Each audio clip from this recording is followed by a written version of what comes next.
境作為支撐，卻憑藉自身人脈同謹慎周全嘅行事風格，喺賭王家族呢個複雜嘅名利場中，艱難卻又堅定咁站穩咗腳跟。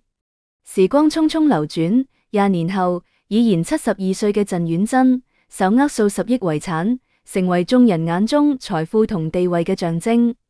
此時嘅佢，兒女繞膝，盡享天倫之樂。喺壽宴之上，佢素面朝天，卻氣息絕佳，嗰份從容同優雅，好似歲月並未喺佢身上留低過多痕跡。然而，賭王離世雖已6年，但賭王家族嘅暗流卻從未真正平息，各房之間依舊暗潮湧動，明爭暗鬥從未停止。就喺陳婉珍生日剛過一日，一場令人揪心嘅事件，如同平靜湖面投入嘅石仔，打破咗表面嘅平靜，甚至牽連到何超蓮同竇驍，令外界對賭王家族嘅動態再次高度關注。2026年3月1日晚，何超蓮喺社交平台分享咗母親陳婉珍嘅慶生相，瞬間引發網友熱議。陳婉珍喺賭王家族中向來以低調著稱，與四太梁安琪嘅高調張揚形成鮮明對比，亦不同於二太男鐘英嘅強大氣場，佢始終喺家族中保持住溫和且恰到好處嘅姿態。呢種行事風格令佢喺複雜嘅家族關係中得以守護三房嘅基業同體面。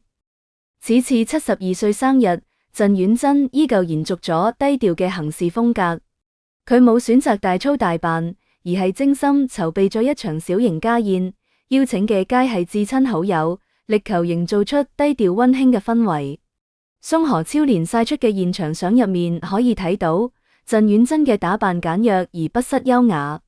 上身係一件灰色新中式上衣，外搭一件白色外套，下身搭配黑色長褲。整體搭配簡潔大方，佢面上未施濃妝，卻氣色絕佳，皮膚緊緻，氣質貴氣，絲毫睇唔出已是72歲嘅年紀。陳婉珍咁樣絕佳嘅狀態，自然引起咗網友們嘅熱烈討論。有人認為佢之所以年逾70仲能夠保持咁良好嘅狀態，係因為操心少。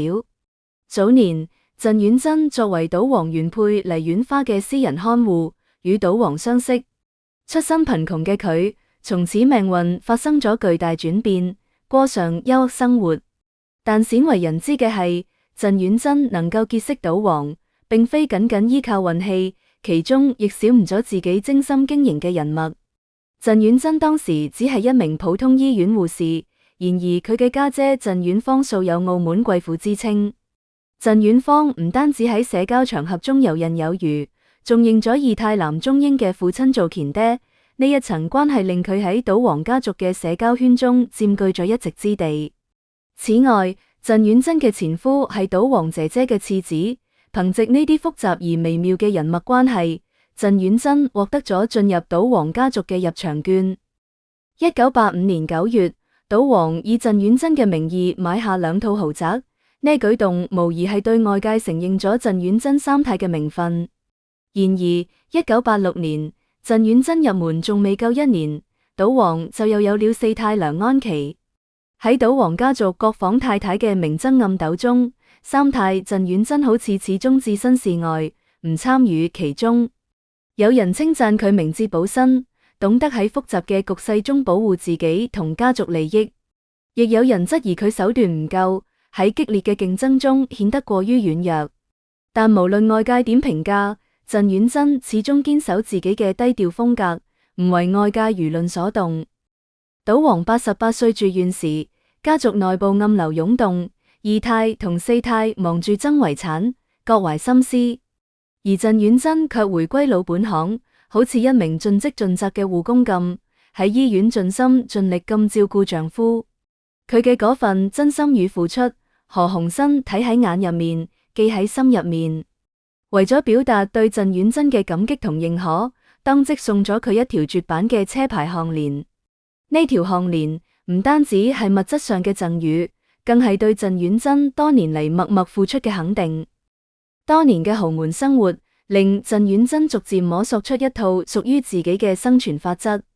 佢深知喺複雜嘅家族環境中，低調行事唔爭唔搶先係長久之道。所以2020年賭王嘅生命走到盡頭時，陳婉珍聯合二房，憑藉住精明嘅謀劃同果斷嘅決策，成功攞到賭王最大公司澳娛31%嘅股份，隨後又獲得67億遺產。呢一系列操作唔單止展現咗佢嘅智慧同謀略，亦為三房嘅未來奠定咗堅實嘅基礎。如今72歲嘅陳婉珍手握巨額資產，身邊兩女一子圍繞，盡享天倫之樂。按常理嚟講，咁樣嘅生活本應令佢心情愉悅，狀態極佳。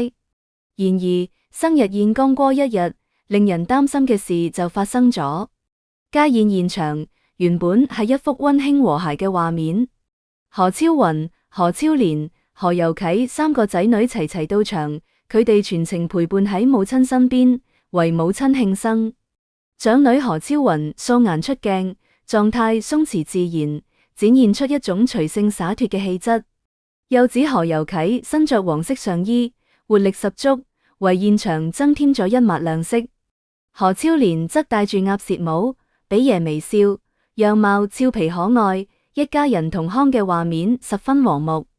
更難得嘅係，陳婉珍嘅娘家人亦罕有出鏡，其妹妹陳婉玉現身宴席，一眾親友圍坐埋一齊，共同分享生日蛋糕，氛圍看似十分融洽。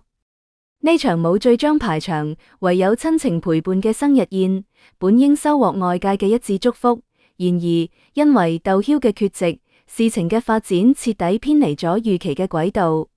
何超蓮嘅評論區入面，瞬間被網友們嘅追問刷屏，竇驍點解唔露面？身為何超蓮嘅老公，陳婉珍名正言順嘅女婿，竇驍缺席岳母嘅72歲生日宴，本就容易引發爭議。更況且呢已經唔係佢第一次缺席賭王家族嘅重要場合。此前清明祭祖、家族重要聚會等活動中，佢亦多次缺席。呢一系列行為令外界對佢哋嘅婚姻產生咗諸多猜測。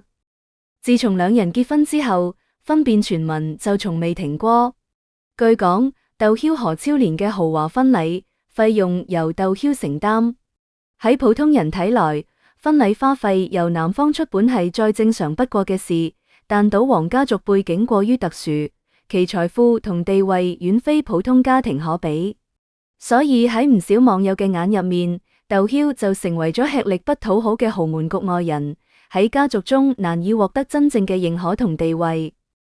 去年，向太喺個人社交賬號上發佈咗視頻，以女性勿下嫁為題，爆料網澳門富家女與內地男演員因經濟矛盾正鬧離婚。雖未點名道姓，但網友們根據種種線索，一致將矛頭指向咗竇驍與何超蓮。當時向太喺評論區睇到網友提及二人名字時，仲進行咗點讚回應，呢舉動更係令婚變傳聞甚囂塵上。輿論發酵之後，向太或許意識到事情嘅嚴重性，刪除咗該視頻，但婚變傳聞卻已喺網友心中留低咗深刻嘅印象。其實，縱觀竇驍與何超蓮嘅段婚姻，從一開始就頂住巨大嘅壓力。豪門婚姻本就複雜，涉及利益、家族關係等諸多因素，更況且係賭王咁樣嘅頂級豪門，外來成員想要真正融入呢個家族，本就唔係一件容易嘅事。佢哋唔單止要面對家族內部嘅複雜關係，仲要承受外界輿論嘅巨大壓力。至於兩人嘅婚變傳聞，早在去年10月份，夫妻倆就進行咗澄清說明。何超蓮亦明確表示，感情嘅穩定與否，無需通過任何形式向外界事無巨細咁展示嚟證明。佢認為感情係兩個人嘅事，無需向外界過度解釋，只要彼此心中明白就好。其實只要細心觀察就能發現，唔單止何超蓮嘅配偶冇嚟，三太另外兩個細路嘅另一半亦冇到現場。長女何超雲早在2022年就被爆料與高級消防隊長杜格拉斯熱戀，而且有消息稱兩人已訂婚。但喺陳婉珍嘅生日宴上，並未見到杜格拉斯嘅身影。幼子何猷啟2020年與妻子離婚之後，冇能獲得兩個男嘅撫養權。2025年9月，何猷啟好友公開為其送祝福，相入面何猷啟與一女子手舉愛心氣球，關係親密，但呢位女子亦冇出現喺生日宴現場。咁睇嚟，三太嘅3個細路都冇將另一半帶到生日宴現場。由此係咪可以推斷，竇驍冇出席岳母生日宴，並非主觀原因呢？或許三太鄭婉珍本身就係個謹慎嘅人，作為三房嘅掌舵人，佢深知家族利益嘅重要性，必須守護好家族嘅利益同體面，對外姓人保持一定嘅距離，亦係一種自我保護嘅方式，避免因外界因素俾家族帶嚟唔必要嘅麻煩。豪門之路鬆冇坦途，感情之事亦冇標準答案。竇驍與何超蓮嘅婚姻，或許正經歷住豪門聯姻嘅必經考驗。外界嘅猜測如同潮水咁，不斷衝擊住佢哋嘅婚姻。身份嘅差距令佢哋喺相處過程中需要更加謹慎。事業同家庭嘅平衡，亦係佢哋需要共同面對嘅難題。竇驍作為演員，有自己嘅事業追求，需要喺演藝圈中打拼；而何超蓮身處豪門家族，亦有自己嘅家族責任同社交活動。點樣喺事業同家庭之間揾到平衡點，係佢哋需要不斷探索嘅問題。竇驍嘅缺席或許有難言之隱，也許係因為工作安排衝突，無法抽出時間參加生日宴，也許係有其他重要事情需要處理，不得不缺席。而何超蓮嘅隱亦藏住溫柔同堅定，佢喺面對外界輿論同家族壓力時，始終堅守自己嘅感情，努力維護住與竇驍嘅婚姻。喺呢場豪門風雲中，鄭婉珍作為三房嘅核心人物，佢嘅每一個決策都影響住家族嘅走向。佢用自己嘅智慧同謀略，喺複雜嘅家族關係中為三房謀得咗一席之地。如今佢已年過古稀，只希望佢能一直保持住呢份從容同安康，安享天倫之樂，唔再被家族嘅紛爭所困擾。而對於竇驍與何超蓮嚟講，佢哋嘅婚姻之路雖然充滿挑戰，但亦並非冇希望。希望佢哋能頂住外界壓力，唔被外界嘅輿論所左右，堅守彼此嘅真心。喺面對困難同挑戰時，相互理解，相互支持，共同尋找解決問題嘅方法。畢竟感情係需要雙方共同努力經營嘅，只有彼此真心相待，先可以走過風雨，迎來美好嘅未來。